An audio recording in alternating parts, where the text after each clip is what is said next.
आर्गेटिव का आपका chapter first the portrait of lady long answer type question. इससे पहले हमने शॉर्ट आंसर टाइप क्वेश्चंस देखे थे और यह लॉन्ग आंसर टाइप क्वेश्चन है। आपका फर्स्ट क्वेश्चन दिया हुआ है, क्वेश्चन को अच्छे से समझ लीजिए तो आंसर जल्दी याद हो जाएगा।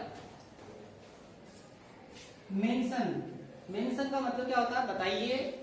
द ओड वे, ओड वे मतलब अजीब तरीका, इन विच द ऑथर्स लेखक की ग्रैंड मदर दादी बिहेव्ड, बिहेव्ड का मतलब होता है व्यवहार, जस्ट बिफोर ठीक पहले, सी डाइड तो उनके मरने से पहले, उनके मरने से पहले जो उनके व्यवहार में जो अजीब तरीका आया था उसका स्पष्टीकरण देना है, उसको बताना है। एक बार वो क्वेश्चन समझिए। मेंशन द ओड वे, वो अजीब तरीका बताइए, इन विच ऑथर से ग्रैंड मदर जिसमें जो लेखक की जो दादी है उनका जो बिहेव्ड, जो उनका व्यवहार था, जस्ट बिफोर सी डाइड उनके मरने से ठीक पहले, उनके मरने से ठीक पहले उनके व्यवहार में जो अजीब तरीका या उनके व्यवहार में जो परिवर्तन आया था उसको मेंशन करने के लिए इस क्वेश्चन में कहा हुआ, कहा है, आंसर दिया हुआ है बिफोर हर डेथ। बिफोर का मतलब होता है पहले, हर डेथ उनकी मृत्यु, डेथ का मतलब होता है मृत्यु, बिफोर हर डेथ उनकी मृत्यु से पहले, द ऑथर्स ग्रैंड मदर लेखक की दादी, बिहेव्ड व्यवहार, इन ओड वे अजीब तरीका, उनके व्यवहार में जो अजीब तरीका आया था, उनकी मृत्यु से पहले, किनकी मृत्यु से पहले, लेखक की जो दादी है उनकी मृत्यु से पहले उनके व्यवहार में जो अजीब तरीका आया था वो इसमें बताया है। सी डिड नॉट टॉक, उन्होंने बात नहीं की। सी डिड नॉट टॉक मतलब उन्होंने बात करना बंद कर दिया था। She did not talk to anyone, anyone का मतलब होता है किसी से भी, उन्होंने किसी से भी बात नहीं की। एंड स्टार्टेड, स्टार्टेड मतलब शुरू करना, थम्पिंग का मतलब होता है थपथपाना, द ड्रम का मतलब होता है ढोल, और उन्होंने ढोल पीटना शुरू कर दिया था, मतलब ढोल को थपथपाना शुरू कर दिया था। एंड सेंग, और उन्होंने सेंग मतलब सिंग की यहाँ पर सेकंड फॉर्म दी हुई है, सेंग, सिंग, सिंग मतलब होता है गाना, सिंग मतलब गाया, और उन्होंने गाना गाना शुरू कर दिया। दे ट्राइड, यहाँ पर ट्राई की सेकंड फॉर्म दी हुई है, दे ट्राइड उन्होंने कोशिश की। टू स्टॉप, स्टॉप मतलब रोकना, हर मतलब उन्हें, मतलब हर ये जो वर्ड है किसके लिए यूज हुआ है, दादी के लिए।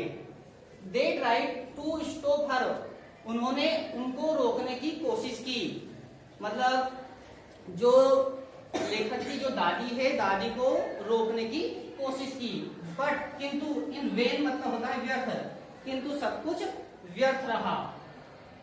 सी फारगोट, यहाँ पर फारगेट की सेकेंड फॉर्म है, फारगेट का मतलब भूलना होता है। सी फारगोट वह भूल गई, हर प्रेयर्स, प्रेयर्स मतलब प्रार्थना, वह अपनी प्रार्थना भूल गई। नेक्स्ट मॉर्निंग, अगली सुबह, सी फेल इल, वह बीमार पड़ गई। इल का मतलब होता है बीमार पड़ना, सी फेल इल वह बीमार पड़ गई। सी रियलाइज्ड, रियलाइज्ड का मतलब होता है अनुभव होना, सी रियलाइज्ड उन्हें अनुभव हुआ। दैट कि सी हैड फॉरगॉटन, यहाँ पर फॉरगेट की थर्ड फॉर्म दी हुई है, सी हैड फॉरगॉटन कि वह भूल गई थी, हर प्रेयर्स अपनी प्रार्थना, उन्हें रियलाइज हो गया कि वह अपनी प्रार्थना भूल चुकी थी। एंड हर एंड, और उनका जो एंड मतलब अंत, उनका अंत वाज नियर, नियर का मतलब होता है नजदीक, उनका नजदीक मतलब उनका जो अंत है वो अब नजदीक है, उन्होंने ऐसा समझ लिया था, जान लिया था। सो इसीलिए सी स्टार्टेड, उन्होंने प्रारंभ कर दिया। काउंटिंग का मतलब होता है गिनना, द बीट्स यानी होती है मनके, और उन्होंने मनके मतलब जो माला होते हैं, माला होती है, उन्होंने माला फेरना शुरू कर दिया। एंड प्रेइंग, प्रेइंग का मतलब होता है प्रार्थना, और साथ में उन्होंने प्रार्थना शुरू कर दी। सी स्टॉप्ड, सी स्टॉप्ड वहां रुक गई। टॉकिंग मतलब बात करना, उन्होंने बात करना बंद कर दिया। टू एवरीवन, हर एक से, और उन्होंने हर एक से बात करना बंद कर दिया। एक बार और क्वेश्चन रिपीट कर रहा हूं। क्वेश्चन में कहा है कि कि जो लेखक की जो दादी है, लेखक की दादी के मरने से पहले उनके व्यवहार में जो अजीब बदलाव आया था, उस बदलाव को यहाँ पर मेंशन करने के लिए कहा है। जैसे देखिए, बिफोर हर डेथ, इनकी मृत्यु से पहले, द ऑथर्स ग्रैंडमदर, लेखक की दादी, बिहेव्ड इन ओड वे, उनके व्यवहार में एक अजीब बदलाव आया था। She did not talk to anyone, उन्होंने किसी से भी बात नहीं की। And started thumbing the drum, और उन्होंने ढोल पीटना शुरू कर दिया। एंड सेंग, और गाने लगी। They tried to stop her, उन्होंने उनको रोकने की कोशिश की। बट इन वेन, किंतु सब कुछ वेन मतलब व्यर्थ रहा।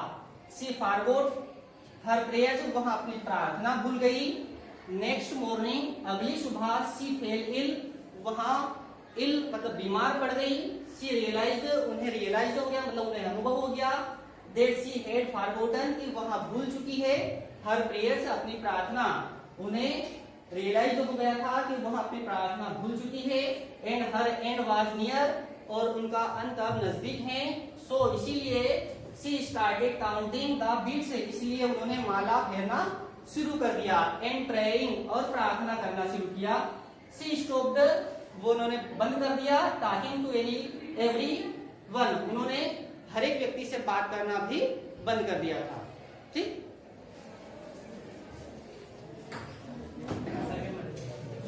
सेकंड क्वेश्चन दिया हुआ है, द ऑथर्स ग्रैंडमदर, लेखक की दादी, वाज रिलीजियस पर्सन, धार्मिक महिला। रिलीजियस मतलब होता है धार्मिक, पर्सन मतलब व्यक्ति होता है, महिला है ना। द ऑथर्स ग्रैंडमदर, लेखक की दादी, वाज अ रिलीजियस पर्सन, एक धार्मिक महिला थी। What are the different, different होता है भिन्न, वेज मतलब तरीके, वो भिन्न तरीके क्या है, इन विच, जिनसे, वी कम टू नो, हम जान लेते हैं, दिस, यह, जिनसे हमें यह पता चलता है कि वह धार्मिक महिला थी। आंसर दिया हुआ है, द ऑथर्स ग्रैंडमदर, लेखक की दादी, वाज डीपली रिलीजियस, जो लेखक की दादी है वो एक धार्मिक महिला थी। सी विजिटेड, वह विजिट किया करती थी, विजिट मतलब जाया करती थी। सी विजिटेड, वह जाया करती थी। द टेम्पल मतलब मंदिर, वह मंदिर जाया करती थी। डेली, रोजाना, वह रोज मंदिर जाती थी। एंड व्हील, जबकि, the author was in school, जबकि जो ऑथर है, जो लेखक है, वो कहाँ रहता था उस समय, स्कूल में रहता था। मतलब लेखक की जो दादी है वो मंदिर जाती थी, उसी टाइम में उनका जो पोता है, मतलब जो ऑथर है, वो स्कूल में पढ़ने के लिए जाता था। सी रीड रिलीजियस बुक्स, वह धार्मिक पुस्तकें पढ़ा करती थी। रिलीजियस मतलब धार्मिक बुक्स, पुस्तकें, वह धार्मिक पुस्तकें पढ़ती थी। सी काउंटेड द बीट्स, वह माला फेरती थी। सी काउंटेड द बीट्स, देखिए यहाँ पर अगर मान लो हम डीपली अगर मान लो इसका हिंदी देखें, सी काउंटेड द बीट्स, बीट्स मतलब होता है मन के, और काउंटेड का मतलब होता है गिनना, वह मन की गिनती थी। तो इसका तीसरा ही अर्थ बन रहा है, वह मन की गिनती थी, मतलब वह माला फेरती थी। एंड सेड, और कहती थी प्रेयर्स, और वो प्रेयर्स मतलब प्रार्थना किया करती थी। सी फेड, वह खिलाती थी, यहाँ पर फीड की सेकंड फॉर्म में फेड। सी फेड, वह खिलाती थी। द बर्ड्स मतलब पक्षियों को। एंड एनिमल्स मतलब होता है जानवर, वह पक्षियों को और जानवरों को खिलाया करती थी। She did not like, she did not like, वह पसंद नहीं करती थी। The subjects taught in English school, वह उन सब्जेक्ट, उन विषयों को पसंद नहीं करती थी जो इंग्लिश स्कूल में पढ़ाए जाते थे। एज, क्योंकि, दे वर नॉट अबाउट गॉड, क्योंकि वो गॉड के बारे में नहीं होते थे, मतलब जो इंग्लिश स्कूल में जो विषय पढ़ाए जाते थे वो ईश्वर के बारे में नहीं होते थे, और स्क्रिप्चर्स, ना ही वो धार्मिक पुस्तकों के बारे में होते थे। सी प्रेयर्ड, वह प्रार्थना करती थी। टिल हर लास्ट ब्रेथ, अपनी अंतिम सांस तक, ब्रेथ का मतलब होता है सांस, उन्होंने अपनी अंतिम सांस तक प्रार्थना की। तो यहाँ पर कुछ पॉइंट है जिनसे हमें पता चलता है कि जो ऑथर्स की जो ग्रैंडमदर है वो एक धार्मिक प्रवृत्ति की महिला थी। क्योंकि वह मंदिर जाती थी। जब वह अपने पोते को जब स्कूल में छोड़ने के लिए जाती थी तो साथ में वो वहीं पर स्कूल के पास में एक मंदिर था, तो वो अपने पोते को तो स्कूल में छोड़ देती थी, मंदिर चली जाती थी और वहां पर वो क्या करती थी, रिलीजियस बुक्स पढ़ा करती थी, धार्मिक पुस्तकें पढ़ा करती थी, साथ में वो माला भी फेरती थी, प्रेयर्स भी करती थी और पक्षियों को और जानवरों को वो मतलब दाने खिलाया करती थी।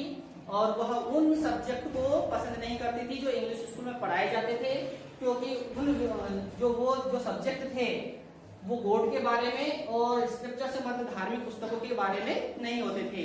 और उन्होंने अपनी अंतिम सांस तक क्या किया था, मतलब प्रेयर्ड, मतलब उन्होंने प्रार्थना की थी, उन्होंने अपनी अंतिम सांस तक प्रेयर्ड मतलब प्रार्थना की थी। तो ये जो कुछ पॉइंट है इनसे पता चलता है कि लेखक की जो दादी है वो धार्मिक प्रवृत्ति की महिला थी। ठीक,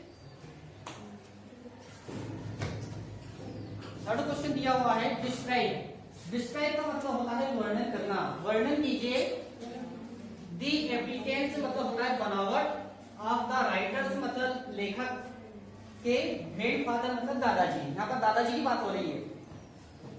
ऑन द बेसिस मतलब होता है आधार पर, ऑफ हिज पोर्ट्रेट, पोर्ट्रेट के, पोर्ट्रेट मतलब होता है चित्र, चित्र के आधार पर लेखक के दादाजी की बनावट का वर्णन कीजिए। मतलब लेखक के जो दादाजी थे वो कैसे दिखाई देते थे, किसके आधार पर वर्णन करने के लिए कहा है, पोर्ट्रेट के आधार पर, एक चित्र के आधार पर। देयर वाज ए पोर्ट्रेट, एक चित्र था, देयर वाज ए पोर्ट्रेट, एक चित्र था of the writers, writers grandfather, writers के ग्रैंडफादर का इन द ड्राइंग रूम, कहां पर था, ड्राइंग रूम में। जो राइटर है, राइटर का जो ड्राइंग रूम था, उस ड्राइंग रूम में उनके जो ग्रैंडफादर थे, दादाजी थे, वहां पर उनका एक चित्र था। ही वोर, वियर की यहाँ पर सेकंड फॉर्म है, ही वोर उन्होंने पहना हुआ था, लूज मतलब ढीले, क्लोथ्स यानी कपड़े, उन्होंने ढीले कपड़े पहने हुए थे, एंड टर्बन, और टर्बन का मतलब होता है पगड़ी, और एक पगड़ी पहनी हुई थी। ही लुक्ड, वह दिखते थे 100 years older, 100 years old मतलब 100 साल के, वह 100 साल के दिखाई देते थे, मतलब वह 100 वर्ष के दिखाई देते थे।